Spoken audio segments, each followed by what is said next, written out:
ನಮಸ್ತೆ ವೀಕ್ಷಕರೇ, ನಾನು ಈ ದಿನ ಮನೆಯಲ್ಲಿರುವಂತಹ ಸಾಮಗ್ರಿಗಳಲ್ಲೇ ಒಂದು ವರ್ಷದ ತನಕ ಸ್ಟೋರ್ ಮಾಡಿ ಇಟ್ಟು ಕುಡಿಯುವಂತ ಜ್ಯೂಸ್ ಮಾಡೋದು ಹೇಗೆ ಅಂತ ತೋರಿಸ್ಕೊಡ್ತಾ ಇದ್ದೀನಿ. ಈ ರೀತಿ ಜ್ಯೂಸ್ ಮಾಡ್ಲಿಕ್ಕೆ ಯಾವುದೇ ರೀತಿ ಫುಡ್ ಕಲರ್ ಉಪಯೋಗಿಸೋ ಅವಶ್ಯಕತೆ ಇಲ್ಲ, ಮತ್ತೆ ಪ್ರಿಸರ್ವೇಟಿವ್ ಕೂಡ ಹಾಕೋದು ಬೇಡ. ಮನೆಯಲ್ಲಿರುವಂತಹ ಕಡಿಮೆ ಸಾಮಗ್ರಿಗಳಲ್ಲೇ ಜ್ಯೂಸ್ ಮಾಡ್ಕೋಬಹುದು. ಹಾಗೆ ನಿಮ್ಗೆ ಈ ವಿಡಿಯೋ ಇಷ್ಟ ಆದ್ರೆ ಪ್ಲೀಸ್ ವಿಡಿಯೋನ ಲೈಕ್ ಮಾಡಿ ಮತ್ತೆ ಚಾನಲ್ಗೆ ಸಬ್ಸ್ಕ್ರೈಬ್ ಮಾಡಿ. ಈಗ ನೋಡಿ ಜ್ಯೂಸ್ ಎಷ್ಟು ಚೆನ್ನಾಗಿ ಪರ್ಫೆಕ್ಟ್ ಆಗಿ ಬಂದಿದೆ ಅಂತ ಗೊತ್ತಾಗ್ತಾ ಇದೆ. ಟ್ರೈ ಮಾಡಿ ನೋಡಿ, ಖಂಡಿತ ಮತ್ತೆ ಮಾಡೋದಂತ ಗ್ಯಾರಂಟಿ. ಈಗ ಈ ಜ್ಯೂಸ್ ಮಾಡೋದು ಹೇಗೆ ಅಂತ ನೋಡ್ಕೊಳ್ಳೋಣ ಬನ್ನಿ. ಮೊದಲಿಗೆ ನಾನಿಲ್ಲಿ 6 ಮಾವಿನ ಹಣ್ಣನ್ನ ತೆಗೆದಿಟ್ಕೊಂಡಿದ್ದೀನಿ. ಮಳೆಗಾಲ ಶುರುವಾಯಿತು ಅಂದ್ರೆ ಸಾಕು ಈ ರೀತಿ ಹಣ್ಣು ಹಾಳಾಗ್ಲಿಕ್ಕೆ ಶುರುವಾಗುತ್ತೆ. ಮಳೆ ನೀರು ಬಿತ್ತು ಅಂದ್ರೆ ಸಾಕು ಮಾವಿನ ಹಣ್ಣು ಈ ರೀತಿ ಕರಗಲಿಕ್ಕೆ ಶುರುವಾಗುತ್ತೆ.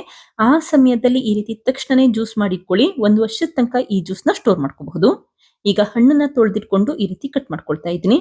ಒಂದು ಹಣ್ಣನ್ನ ಸ್ವಲ್ಪ ಕಾಯಾಗಿರುವಂತ ಅಂದ್ರೆ ಸ್ವಲ್ಪ ಹುಳಿಯಾಗಿರುವಂತ ಹಣ್ಣನ್ನ ಎತ್ತಿಟ್ಕೊಂಡಿದ್ರೆ, ಉಳಿದಿರುವಂತ ಎಲ್ಲಾ ಹಣ್ಣನ್ನು ಸಿಹಿಯಾಗಿರುವಂತ ಮಾವಿನ ಹಣ್ಣನ್ನ ಎತ್ತಿಟ್ಕೊಂಡಿದ್ದೀನಿ. ಈಗ ಮಾವಿನ ಹಣ್ಣನ್ನ ಈ ರೀತಿ ಸಣ್ಣ ಸಣ್ಣ ಪೀಸಸ್ಗಳಾಗಿ ಕಟ್ ಮಾಡ್ಕೊಳ್ತಾ ಇದ್ದೀನಿ. ಕಟ್ ಮಾಡೋ ಮುಂಚೆ ಈ ರೀತಿ ಸಿಪ್ಪೆ ತೆಗೆದು ನೀಟಾಗಿ ಕ್ಲೀನ್ ಮಾಡಿ ಇಟ್ಕೊಳ್ಳಿ. ಅವಾಗ ಶೋಧಿಸೋ ಅವಶ್ಯಕತೆ ಇರೋದಿಲ್ಲ ಅಂತಷ್ಟೇ. ಅಕಸ್ಮಾತ್ ನೀವೇನಾದ್ರೂ ನಾರಿನಂಶ ಜಾಸ್ತಿ ಇರುವಂತ ಮಾವಿನ ಹಣ್ಣನ್ನ ಉಪಯೋಗಿಸಿದ್ರೆ ಶೋಧಿಸಬೇಕಾಗುತ್ತೆ. ನಾರಿನಂಶ ಇಲ್ಲ ಅಂತಂದ್ರೆ ಶೋಧಿಸೋದೇನ್ ಬೇಡ. ಈ ರೀತಿ ಸಿಪ್ಪೆ ತೆಗೆದಿಟ್ಕೊಂಡ್ರೆ ಸಾಕು. ತುಂಬಾ ಸಣ್ಣದಾಗಿ ಹೆಚ್ಚಲಿಕ್ಕೆ ಹೋಗ್ಬೇಡಿ. ಈ ರೀತಿ ದಪ್ಪನಾಗೆ ಹೆಚ್ಚಿಟ್ಕೊಳ್ಳಿ.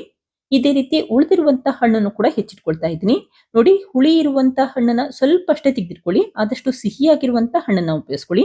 ಅವಾಗ ಜ್ಯೂಸ್ ಕೂಡ ಚೆನ್ನಾಗಿ ಬರುತ್ತೆ ಅಂತಷ್ಟೇ. ಈಗ ಉಳಿದಿರುವಂತ ಹಣ್ಣಿನಲ್ಲಿರುವಂತ ಸಿಪ್ಪೆ ತೆಗೆದು ಕಟ್ ಮಾಡ್ಕೊಳ್ತಾ ಇದ್ದೀನಿ. ಹಾಗೆ ನೀವು ಎಲ್ಲ ಕಡೆ ನೋಡ್ತಾ ಇರಬಹುದು, ಮಾವಿನ ಹಣ್ಣಿನ ರೇಟ್ ತುಂಬಾನೇ ಕಡಿಮೆ ಇದೆ, ಅಂದ್ರೆ ಬೆಲೆ ಕಡಿಮೆ ಇದೆ. ಈ ಸಮಯದಲ್ಲಿ ಜಾಸ್ತಿ ಪ್ರಮಾಣದಲ್ಲಿ ಮಾವಿನ ಹಣ್ಣನ್ನ ತೆಗೆದಿಟ್ಕೊಂಡು ಜ್ಯೂಸ್ ಮಾಡಿ ಇಟ್ಕೊಳ್ಳಿ. ಯಾವಾಗ ಬೇಕು ಅವಾಗ ದಿಢೀರಾಗಿ ಈ ಜ್ಯೂಸ್ ಮಾಡ್ಕೋಬಹುದು. ಮೊದಲೇ ಹೇಳಿದಾಗೆ ಒಂದು ವರ್ಷದ ತನಕ ಸ್ಟೋರ್ ಮಾಡ್ಕೋಬಹುದು. ಈಗ ಕಟ್ ಮಾಡಿಟ್ಟಂತ ಈ ಮಾವಿನ ಹಣ್ಣಿನ ಪೀಸಸ್ಗಳನ್ನ ಒಂದು ಮಿಕ್ಸಿ ಜಾರ್ಗೆ ಹಾಕೊಳ್ತಾ ಇದ್ದೀನಿ. ನಂತರ ಲಿಡ್ ಕ್ಲೋಸ್ ಮಾಡಿ ಆದಷ್ಟು ನುಣ್ಣಗೆ ಪೇಸ್ಟ್ ಮಾಡಿಟ್ಕೊಳ್ಳಿ. ಆದಷ್ಟು ಸಿಪ್ಪೆ ತೆಗೆದು ನಂತರ ಕಟ್ ಮಾಡ್ಕೊಂಡು ಈ ರೀತಿ ಪೇಸ್ಟ್ ಮಾಡಿಟ್ಕೊಳ್ಳಿ. ನೋಡಿ, ನುಣ್ಣಗೆ ಪೇಸ್ಟ್ ಮಾಡಿಟ್ಕೊಂಡಿದ್ದೀನಿ. ಇದನ್ನೀಗ ಒಂದು ಪಾತ್ರೆಗೆ ಎತ್ತಿಟ್ಕೊಳ್ತಾ ಇದ್ದೀನಿ. ನಿಮ್ಗೇನಾದ್ರೂ ಮಾವಿನ ಹಣ್ಣಿನಲ್ಲಿ ನಾರಿನಂಶ ಇದೆ ಅನ್ಸಿದ್ರೆ ಈ ಸಮಯದಲ್ಲಿ ಶೋಧಿಸ್ಕೊಳ್ಳಿ. ನಾರಿನಂಶ ಏನಿಲ್ಲ ಅಂತಂದ್ರೆ ಶೋಧಿಸೋ ಅವಶ್ಯಕತೆ ಇರೋದಿಲ್ಲ. ಈಗ ನೋಡಿ, ಸ್ವಲ್ಪ ಪ್ರಮಾಣದಲ್ಲಿ ಈ ಮಾವಿನ ಹಣ್ಣಿನ ಪೇಸ್ಟ್ ನ ಮಿಕ್ಸಿ ಜಾರಿನಲ್ಲೇ ಉಳಿಸಿಟ್ಕೊಂಡಿದ್ದೀನಿ. ಇದಕ್ಕೀಗ 6 ಗೋಡಂಬಿ ಹಾಕಿದ್ರೆ 2 ಟೇಬಲ್ ಸ್ಪೂನ್ ಅಷ್ಟು ಸಕ್ಕರೆ ಹಾಕೊಳ್ತಾ ಇದ್ದೀನಿ.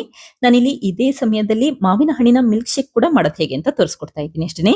ನೋಡಿ, ಈಗ ಗೋಡಂಬಿ ನುಣ್ಣಗಾಗಿದೆ, ಅಲ್ಲಿವರೆಗೂ ರುಬ್ಬಿಟ್ಕೊಂಡಿದ್ದೀನಿ. ಗೋಡಂಬಿ ಹಾಕೋದ್ರಿಂದ ಕ್ರೀಮ್ ಯಾವ ರೀತಿ ಇರುತ್ತೆ ಆ ಕನ್ಸಿಸ್ಟೆನ್ಸಿಯಲ್ಲಿ ಬರುತ್ತೆ. ಮತ್ತೆ ಗೋಡಂಬಿಯಲ್ಲಿ ಆಪ್ಷನಲ್ ಹಾಕೋದ್ರಿಂದ ಈ ಮಿಲ್ಕ್ ಶೇಕ್ ಇನ್ನೂ ರುಚಿಯಾಗಿರುತ್ತೆ ಅಂತಷ್ಟೇ ಉಪಯೋಗಿಸ್ಕೊಂಡಿದ್ದೀನಿ. ಬೇಕಿದ್ರೆ ಹಾಕೊಳ್ಳಿ, ಬೇಡ ಅಂತಂದ್ರೆ ಹಾಕ್ಲಿಲ್ಲ ಅಂದ್ರೂ ಕೂಡ ನಡೆಯುತ್ತೆ. ಇದಕ್ಕೀಗ ಅರ್ಧ ಲೀಟರ್ ಅಷ್ಟು ತುಂಬಾ ತಣ್ಣಗಿರುವಂತ ಹಾಲನ್ನ ಹಾಕೊಂಡಿದ್ದೀನಿ. ನಂತರ ಒಂದ್ಸರಿ ರುಬ್ಬಿಟ್ಕೊಂಡ್ರೆ ಸಾಕು, ಈ ಮಿಲ್ಕ್ ಶೇಕ್ ರೆಡಿ ಆಗುತ್ತೆ. ಕೇವಲ 1 ನಿಮಿಷದಲ್ಲೆಲ್ಲ ಈ ಮಿಲ್ಕ್ ಶೇಕ್ ನ ರೆಡಿ ಮಾಡ್ಕೋಬಹುದು. ನೋಡಿ, ಯಾವ ರೀತಿ ಬಂದಿದೆ ಅಂತ ಗೊತ್ತಾಗ್ತಾ ಇದೆ. ತುಂಬಾನೇ ರುಚಿಯಾಗಿರುತ್ತೆ. ಹಾಗೆ ನೀವು ಇಲ್ಲಿ ನೋಡ್ಕೊಳ್ಳಿ, ನಿಮ್ಗೆ ಏನಾದ್ರೂ ಸಪ್ಪೆ ಅನ್ಸಿದ್ರೆ ಮತ್ತೆ ಸ್ವಲ್ಪ ಸಕ್ಕರೆ ಹಾಕೋಬಹುದು. ಈಗ 1/4 ಟೀ ಸ್ಪೂನ್ ಅಷ್ಟು ಏಲಕ್ಕಿ ಪುಡಿ ಹಾಕಿ ಮತ್ತೆ ಒಂದ್ಸರಿ ಮಿಕ್ಸ್ ಮಾಡಿ ಇಟ್ಕೊಂಡ್ರೆ ಸಾಕು, ಮಿಲ್ಕ್ ಶೇಕ್ ರೆಡಿ ಆಗುತ್ತೆ. ಇದನ್ನೀಗ ನಿಧಾನಕ್ಕೆ ಗ್ಲಾಸ್ಗಳಿಗೆ ಸರ್ವ್ ಮಾಡ್ಕೊಳ್ತಾ ಇದ್ದೀನಿ. ಮೊದಲೇ ಹೇಳ್ದಾಗೆ ಗೋಡಂಬಿಯಲ್ಲಿ ಆಪ್ಷನಲ್ ಹಾಕೋದ್ರಿಂದ ಈ ಮಿಲ್ಕ್ ಶೇಕ್ ತುಂಬಾನೇ ರುಚಿಯಾಗಿರುತ್ತೆ ಅಂತಷ್ಟೇ ಉಪಯೋಗಿಸ್ಕೊಂಡಿದ್ದೀನಿ. ಬೇಕಿದ್ರೆ ಉಪಯೋಗಿಸಿ, ಬೇಡ ಅಂತಂದ್ರೆ ಹಾಕ್ಲಿಲ್ಲ ಅಂದ್ರೂ ಕೂಡ ನಡೆಯುತ್ತೆ. ಕೊನೆಯದಾಗಿ ಸ್ವಲ್ಪ ಕಟ್ ಮಾಡಿರುವಂತ ಗೋಡಂಬಿಯಿಂದ ಡೆಕೋರೇಟ್ ಮಾಡಿ ಇಟ್ಕೊಂಡಿದ್ದೀನಿ.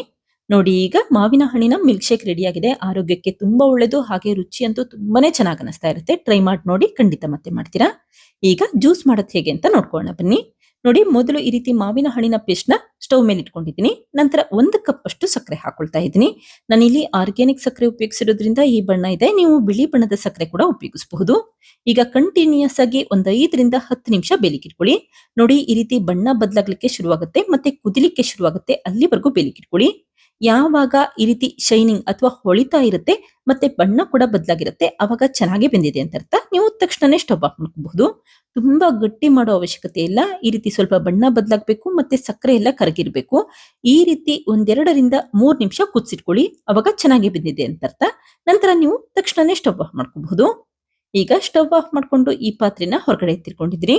ನೋಡಿ, ಯಾವ ರೀತಿ ಮಿಶ್ರಣ ಬಂದಿದೆ ಅಂತ ಗೊತ್ತಾಗ್ತಾ ಇದೆ. ಈ ರೀತಿ ಜ್ಯೂಸ್ ಮಿಶ್ರಣ ಮಾಡಿಟ್ಕೊಂಡ್ರೆ ಸಾಕು, ಕೇವಲ 1 ನಿಮಿಷದಲ್ಲಿ ನೀವು ದಿಢೀರಾಗಿ ಜ್ಯೂಸ್ ಮಾಡ್ಕೋಬಹುದು. ಈಗ ಒಂದ್ಸರಿ ನೀಟಾಗಿ ಮಿಕ್ಸ್ ಮಾಡಿಟ್ಕೊಂಡಿದ್ದೀನಿ. ನಂತರ ನಾನಿಲ್ಲಿ ಒಂದು ಪೂರ ನಿಂಬೆ ಹಣ್ಣನ್ನ ಹಾಕೊಳ್ತಾ ಇದ್ದೀನಿ. ನಿಮ್ಗೆ ಜ್ಯೂಸ್ ಅಲ್ಲಿ ಎಷ್ಟು ಹುಳಿ ಬೇಕು ಅದನ್ನ ನೋಡ್ಕೊಂಡು ನಿಂಬೆ ಹಣ್ಣಿನ ರಸ ಹಾಕೊಳ್ಳಿ. ನಾನಿಲ್ಲಿ ಒಂದು ಪೂರ ನಿಂಬೆ ಹಣ್ಣನ್ನ ಉಪಯೋಗಿಸ್ಕೊಂಡಿದ್ದೀನಿ. ನೀವೇನಾದ್ರೂ ತುಂಬಾ ಹುಳಿ ಇರುವಂತ ಮಾವಿನಕಾಯಿ ಉಪಯೋಗಿಸಿದ್ರೆ ಈ ರೀತಿ ನಿಂಬೆ ಹಣ್ಣಿನ ರಸ ಹಾಕೋ ಅವಶ್ಯಕತೆ ಇಲ್ಲ. ಮಾವಿನಕಾಯಿ ಏನಾದ್ರೂ ತುಂಬಾ ಹುಳಿ ಇಲ್ಲ ಅನ್ಸಿದ್ರೆ ಈ ರೀತಿ ನಿಂಬೆ ಹಣ್ಣಿನ ರಸ ಉಪಯೋಗಿಸ್ಕೊಳ್ಳಿ, ಅವಾಗ ಜ್ಯೂಸ್ ಕೂಡ ಪರ್ಫೆಕ್ಟ್ ಆಗಿರುತ್ತೆ ಅಂತಷ್ಟೇ. ಈಗ ಒಂದ್ಸರಿ ನೀಟಾಗಿ ಮಿಕ್ಸ್ ಮಾಡ್ಕೊಂಡು ತಣ್ಣಗಾಗ್ಲಿಕ್ಕೆ ಹಾಗೆ ಇಟ್ಟಿದ್ದೀನಿ. ನೋಡಿ, ಚೆನ್ನಾಗಿ ತಣ್ಣಗಾಗಿದೆ. ಈ ರೀತಿ ಚೆನ್ನಾಗಿ ತಣ್ಣಗಾಗಬೇಕು. ನಂತರ ಅಷ್ಟೇ ಈ ರೀತಿ ಗಾಜಿನ ಬಾಕ್ಸ್ಗೆ ಎತ್ತಿಟ್ಕೊಳ್ತಾ ಇದ್ದೀನಿ. ನೋಡಿ ಈ ರೀತಿ ಜ್ಯೂಸ್ ಮಿಶ್ರಣ ಹಾಕಿದ ನಂತರ ಬಿಗಿಯಾಗಿ ಲಿಡ್ ಕ್ಲೋಸ್ ಮಾಡಿಟ್ಕೊಳ್ಳಿ. ನಂತರ ಐಸ್ ಕ್ರೀಮ್ ಅಥವಾ ಐಸ್ ಕ್ಯೂಬ್ ಮಾಡ್ಲಿಕ್ಕೆ ಅಂತ ಫ್ರೀಜರ್ ಅಂತ ಜಾಗ ಇರುತ್ತೆ ನೋಡಿ, ಅದರಲ್ಲೇ ಸ್ಟೋರ್ ಮಾಡಿಟ್ಕೊಳ್ಳಿ. ಅವಾಗ ಒಂದು ವರ್ಷದ ತನಕ ಹಾಳಾಗೋದಿಲ್ಲ. ನೀವು ಫ್ರಿಡ್ಜ್ ಅಲ್ಲಿ ಇಟ್ರೆ ಒಂದು ತಿಂಗಳ ತನಕ ಉಪಯೋಗಿಸಬಹುದು. ನಂತರ ಹಾಳಾಗ್ಬಿಡುತ್ತೆ. ಹಾಗಾಗಿ ಆದಷ್ಟು ಫ್ರೀಜರ್ ಅಲ್ಲಿ ಸ್ಟೋರ್ ಮಾಡಿಟ್ಕೊಳ್ಳಿ. ಈಗ ನೋಡಿ ಫ್ರೀಜರ್ ಇಂದ ಹೊರಗಡೆ ಎತ್ತಿಟ್ಕೊಂಡಿದ್ದೀನಿ. ನಾನಿಲ್ಲಿ ತುಂಬಾ ಸಮಯ ಹಾಗೆ ಇಟ್ಟಿಲ್ಲ, ಇಲ್ಲ ಅಂತಂದ್ರೆ ತುಂಬಾ ಗಟ್ಟಿಯಾಗ್ಬಿಡುತ್ತೆ. ನಿಮ್ಗೆ ಜ್ಯೂಸ್ ಮಾಡೋದು ಹೇಗೆ ಅಂತ ತೋರಿಸ್ಲಿಕ್ಕೆ ಬೇಗ ತೆಗೆದಿಟ್ಕೊಂಡಿದ್ದೀನಿ. ನೀವು ಫ್ರೀಜರ್ ಅಲ್ಲಿ ಒಂದ್ 8 ರಿಂದ 10 ಗಂಟೆ ಇಟ್ಬಿಟ್ರೆ ತುಂಬಾ ಗಟ್ಟಿಯಾಗುತ್ತೆ. ಅಂದ್ರೆ ಐಸ್ ಇರುತ್ತೆ ನೋಡಿ, ಆ ರೀತಿ ಗಟ್ಟಿಯಾಗುತ್ತೆ. ನಾನಿಲ್ಲಿ ಜ್ಯೂಸ್ ಮಾಡ್ಲಿಕ್ಕೆ ಅಂತ ಕೇವಲ 3 ರಿಂದ 4 ಗಂಟೆ ಇಟ್ಟಿದ್ದೆ. ಹಾಗಾಗಿ ಈ ರೀತಿ ಸ್ವಲ್ಪ ಗಟ್ಟಿಯಾಗಿದೆ ಅಷ್ಟೇನೆ. ಈಗ ಮಾಡಿಟ್ಟಂತ ಈ ಜ್ಯೂಸ್ ಮಿಶ್ರಣನ ಒಂದು ಬೌಲ್ಗೆ ಎತ್ತಿಟ್ಕೊಂಡಿದ್ದೀನಿ. ಸ್ವಲ್ಪ ಅಷ್ಟೇ ಜ್ಯೂಸ್ ಮಾಡೋದು ಹೇಗೆ ಅಂತ ತೋರಿಸ್ಕೊಡ್ತಾ ಇದ್ದೀನಿ. ಮೊದಲು ಈ ರೀತಿ ಸ್ವಲ್ಪ ತಣ್ಣೀರನ್ನ ಹಾಕಿ ಮಿಕ್ಸ್ ಮಾಡಿಟ್ಕೊಳ್ಳಿ. ಕಡಿಮೆ ಪ್ರಮಾಣದಲ್ಲಿ ನೀರನ್ನ ಹಾಕಿ ಮೊದಲು ಮಿಕ್ಸ್ ಮಾಡಿಟ್ಕೊಳ್ಳಿ. ಅವಾಗ ಈ ಮಿಶ್ರಣದಲ್ಲಿ ಗಂಟುಗಳಾಗೋದಿಲ್ಲ ಅಂತಷ್ಟೇನೆ. ನಂತರ ಮತ್ತೆ ಸ್ವಲ್ಪ ಸ್ವಲ್ಪನೇ ತಣ್ಣೀರನ್ನ ಹಾಕಿ ಮಿಕ್ಸ್ ಮಾಡ್ಕೊಳ್ತಾ ಇದ್ದೀನಿ. ನೋಡ್ಕೊಳ್ಳಿ, ಎಷ್ಟು ಬೇಕೋ ಅಷ್ಟು ಮಾತ್ರ ನೀರು ಹಾಕೊಳ್ಳಿ.